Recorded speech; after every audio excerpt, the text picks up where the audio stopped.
bhora vamwe mumukoto vanobata vanhu kora ngazvisaome zvigare zvakadzora chatava kunyanya kuda pasi pano madhora kugeto watiterere notsense vamwe vanosecha ndeve pickpocket vekanzuru vanofamba negonyeti kumusika vanouya vachitora mabhaketi asi muraundi yatibude Ndiri. Nida zezen. Ndiri. Ndiripo. Bomira zi.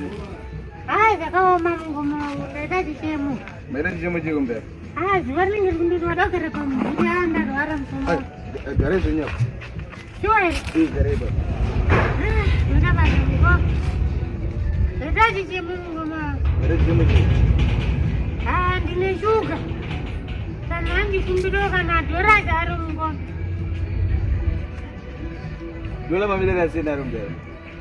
Naida ngotenga ngana chikafu kana madhedhi apa mareba zvikuti acho.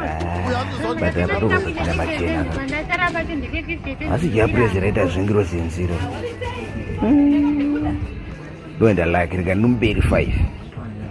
Ndomberi 5 aitini zvokuna buda. Alright, mamchita dola. Mama dola mkuru wangu dola yesu.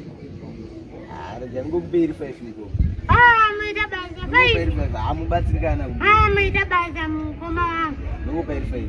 Aiwa maida basa. Andidika. Ari ndichienda zangu mukoma. But voice yenyu ndo voice yenyu rakaona ndizvikisi. Ndo voice rangu mukoma. Musingati varafarira mudera ndo voice yenyu. Ndo voice rangu mukoma. Oh.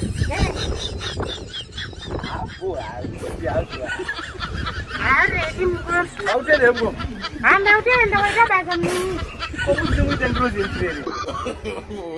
Ngireze nzirani. Machawe voice yenyu ndira musindonivhare mukoma. Amtiri ngrozi nzire. Aiwa mina ingwa. Uchadzidzoroka pamunhu nerebuwashwe. Rujira kana tambira ni. Apostle, we hear this. Ngrozi nzire. Kuma utende. Ngiroti bangwe ndichaona kana ya 100 nzire.